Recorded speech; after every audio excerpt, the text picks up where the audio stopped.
Hello everyone, hope we are doing well. Don't worry, it's meant to look like that. There's nothing wrong with my camera, there's nothing wrong with your screen, nothing's glitching. It's meant to look like that. All will become obvious in just a minute, although I think you can take a stab at what's going to happen over there given the title of the video.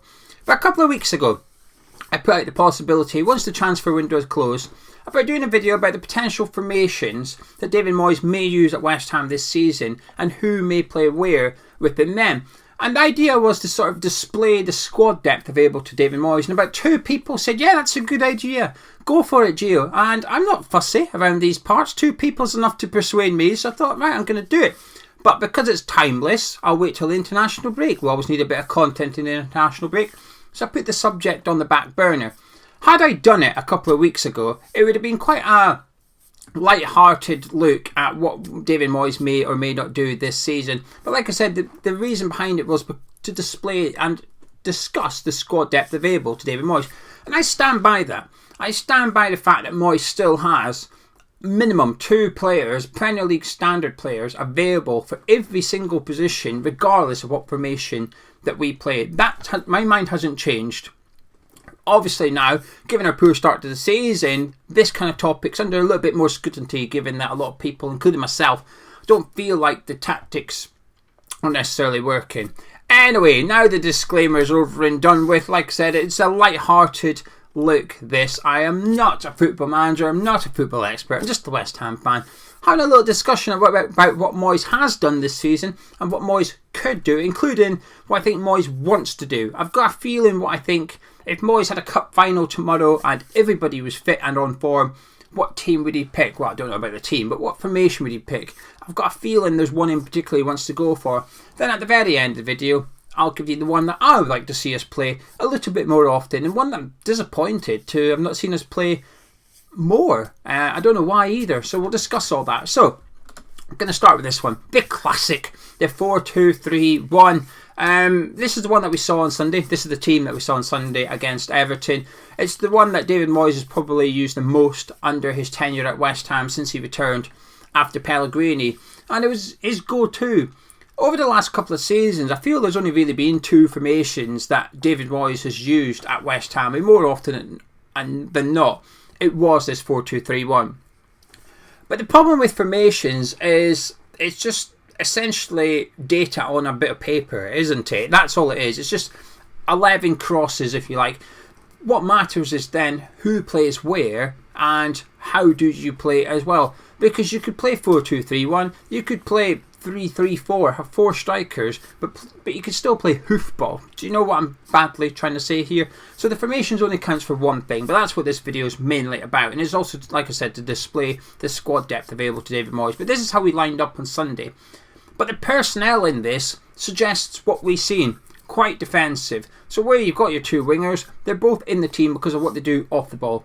Fornals is there to protect Aaron Cresswell up against Nathan Patterson. Bowen was in the team because of what he's done off the ball so far this season. Because off the ball, he's doing fine. He's not really playing poorly out of possession. It's just in possession, he's not being good enough, but yet he still plays because of what he does out of possession. So when you saw this team on Sunday, it was hard not to look at it and think, bit defensive, Moisey. Cresswell in there, if you want to go really attacking, you'd probably end up putting Emerson in there as well. And I've got nothing against Cresswell, as you guys know, and I get a bit of grief for. But that is how we lined up. But my point about who plays where also sort of tells you the tone of the team. If we were to just do if we were to do 2 changes, look at that team, it's quite defensive. Okay, right, well, left back, we're going to take Cresswell out and we're going to put in Emerson, and then up in that left midfield position we're going to take out Fornals and we're going to put in Saïd Benrahma. Suddenly the team feels much more attacking. You've only made 2 changes to your 11, but it's gone from a safety first approach, which is how do we keep a clean sheet, let's do that team, to how do we score a couple of goals in this game, let's do that team. Now, like I said, I'm a fan of Cresswell. This isn't meant to be a dig at Cresswell, but Emerson is a lot more energetic. I think we've seen it this season already. A lot more athletic, a bit more pace about him as well, a bit more aggressive offensively too. So the formation only counts for so much. It's then about who you're playing and also how you're playing as well. But certainly the 4-2-3-1 is a formation I think we'll see plenty of times this season. We've already seen it plenty this season, and we're going to see it many more times between now and the end of the season. And it's not necessarily a bad thing. There's many strengths to this formation. There's a few weaknesses as well. But generally, weaknesses are kept to minimum with this lineup, I think.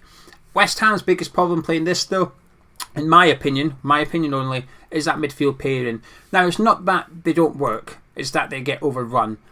It will be Idrissa Gana Gueye and Amadou Onana better than Declan Rice and Thomas Souček individually?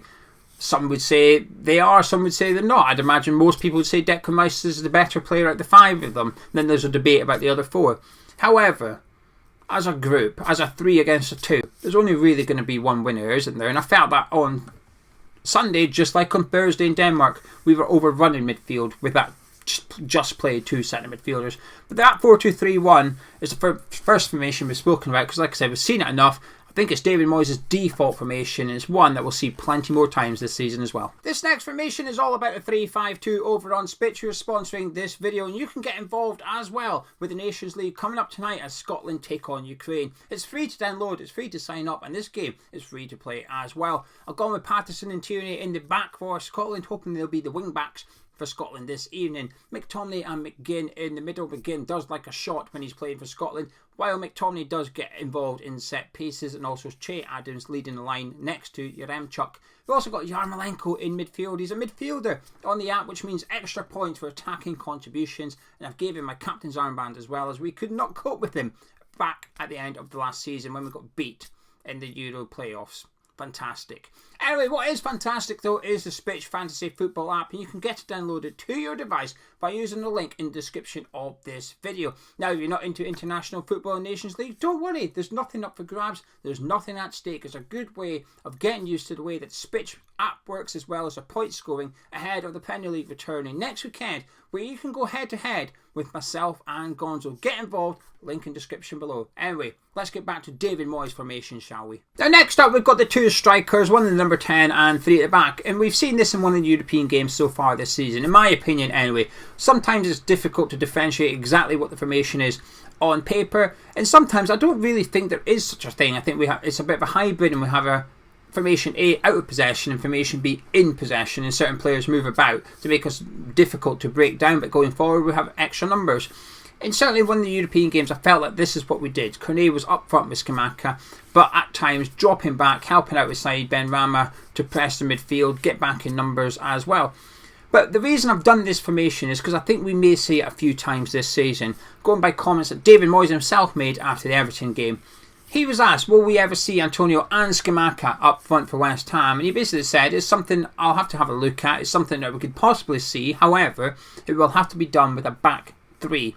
He went on to basically suggest that if you play 2 strikers, you don't really see a 4-4-2 anymore. It's a little bit dated.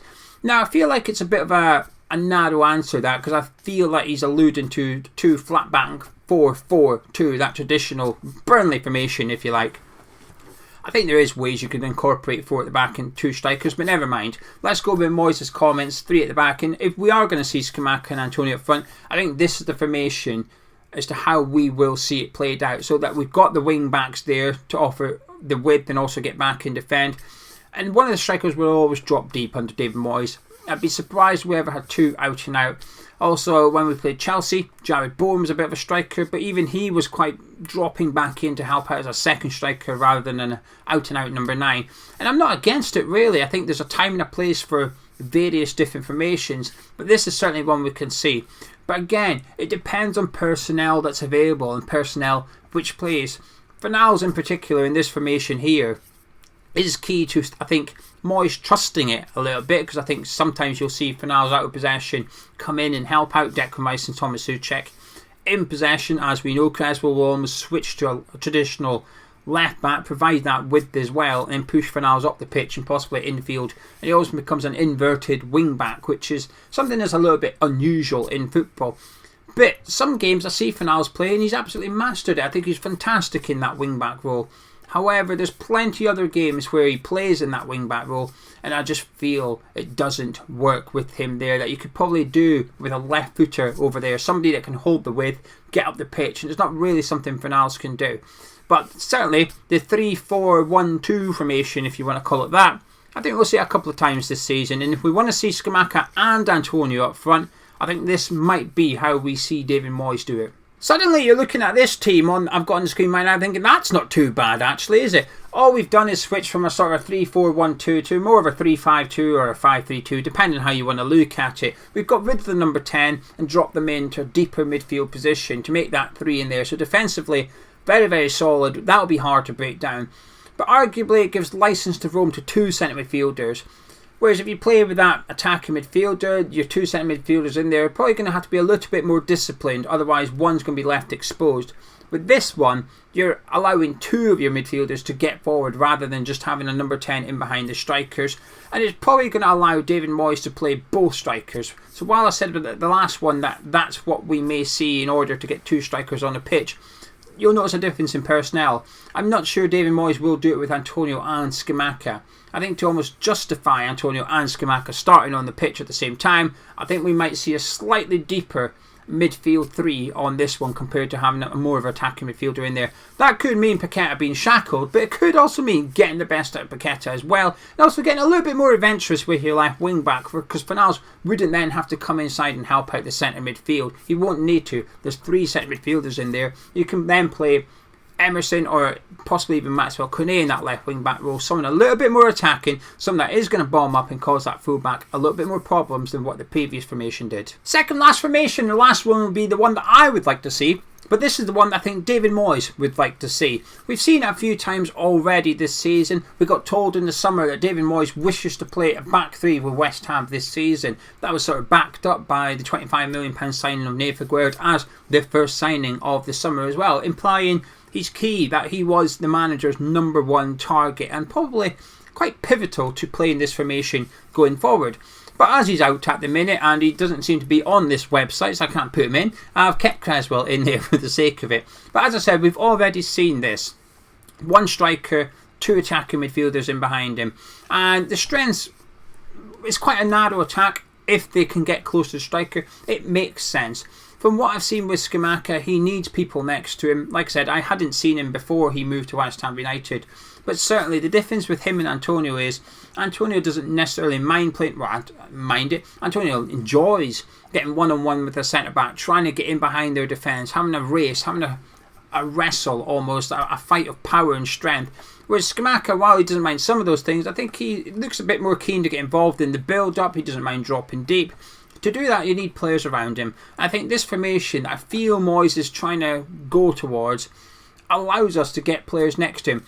Because in the 4-2-3-1 formation that we saw at the start, you're asking Jared Bowen on the right-hand side to provide the width there. You're saying to Jared Bowen, you need to be out there, up against the left-back, stretching the play. Whereas this formation, you're not necessarily asking him to do that. Quite the opposite actually, you're asking him to get in field to support Scamacca and allow Soufal to get down that right hand side and provide the width from there, and that's what he does. Now while Soufal is having a poor season, I don't think he deserves to be in the team. One thing I will say that he's always impressed me with is his positioning, especially going forward. He's always available and he just hugs that touchline. When you next watch West Ham when we play Wolves going forward, just look at Soufal's positioning. I think it's brilliant at the best of times. Like I said, he's always out wide. He's always there, whether it's Rice or Souček gets the ball out. They know that 40-yard switch of play is done in one pass. He's always out there. So because he's already got that natural positioning in him, it should actually benefit Jared Bowen to get inside. Is this the best position for Lucas Paqueta though? I'm not 100% sure. It possibly is. It might not be. I genuinely don't know, by the way. I'm not saying it's wrong, it's this one. I'm saying I don't know. We'll have to wait and see. I know what you're all thinking with this. The people that I've chosen for this is, hang on a minute, Joe, you got Fornals playing left wing back. I'm not sure we won't see this. If this is how Moyes goes long term, I think it's almost too adventurous to have Emerson there for David Moyes for me. And I think he needs Fornals in there, like I said, so he can get inside, help out Souček and Rice if need be, and Cresswell can continue to move over to the left and almost turn into a back 4 at times when we're in possession. But out of possession, you know Fornals is going to get back, he's going to help out, and I think that's the sort of safety net approach, if you like, from David Moyes. But this formation on paper is one that I think David Moyes would like us to play more often than not this season.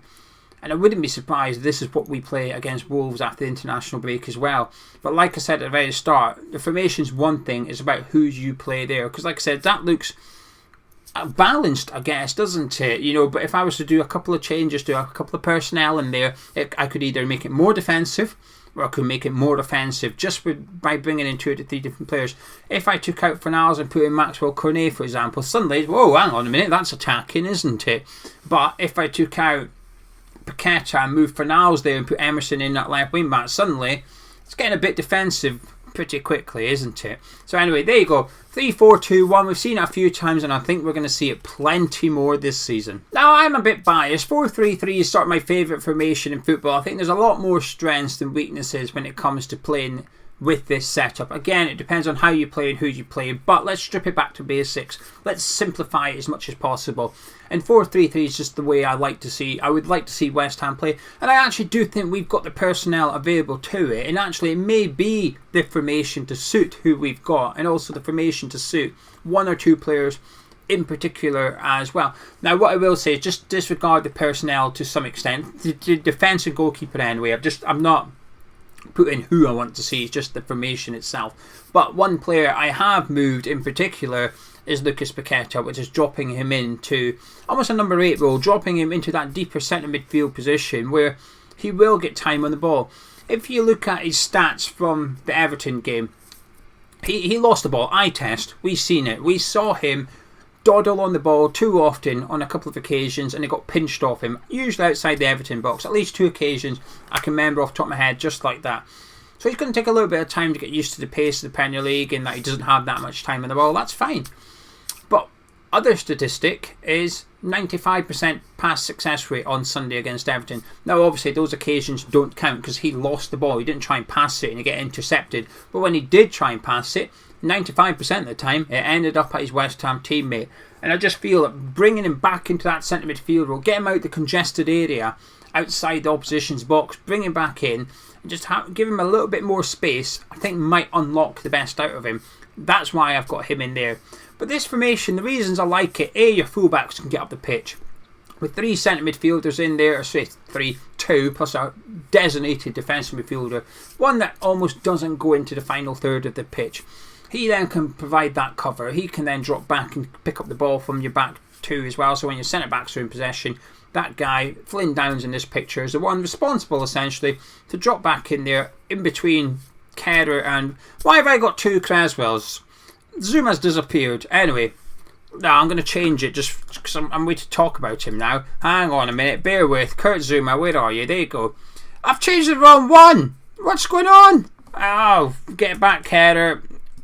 This is a shambles. It was all going so smoothly. Tilo Kerr. There we go. Right. So when Zuma and Kerr have got the ball, Downs can drop in there and pick it up off him as well. Your fullbacks can get forward knowing they've got adequate cover with Flynn Downs, and usually it is centre midfielder back as well. Up front, Bowen and Benrahma, no excuses for them not to get close to Antonio. And like I said, ignore personnel. You might be thinking, where's Cornet, where's Skamaka? Ignore that. We're talking about the shape, the way that we would play. And I think what this does is our 2 biggest problems right now, apart from sprinting, we'll ignore that. That's something that's easy to fix. You don't have to be fast to sprint. That's just a thing. Sprinting is sprinting. But the other 2 things we're struggling with. One, and they coincide with each other. There is a correlation. One is getting overrun in midfield. I feel like too often this season, even in Denmark against Silkeborg, they were overrunning us. Lanzini and Rice were struggling in the middle of the pitch. Second half of last season, it was becoming quite a regular thing where teams were just outnumbering us in the middle. As soon as the lineups were out on Sunday against Everton, you just knew what was going to happen when you saw their 3, our 2. Now, of course, Paqueta should be dropping in there to make it 3v3, but he's not going to. He wasn't. So this formation gets rid of that. That weakness we've got in the middle of the pitch is gone now. And second of all, retaining possession. We've seen the statistics now. Second bottom or third bottom in the Premier League for possession. Now, as I've said, I'm not that arsed about playing a possession-based game. We could be 20th in the league for possession, but as long as our counter-attacking was efficient and we were winning games, I'd be okay with it. But we're not. We're not doing anything at the minute. We're not counter-attacking nor keeping the ball. Now, I know it's not necessarily one or the other, but generally, you've got to have some sort of game plan, and I don't feel that we've got a clear identity at the minute. them three midfield in particular, and I know I said ignore personnel, but I'm not ignoring it right now. There's a reason I put Downs in there, not Souček, for this. That three retain possession. That three keep the ball between them and turn us into a possession-based team. Take the pressure off the defence.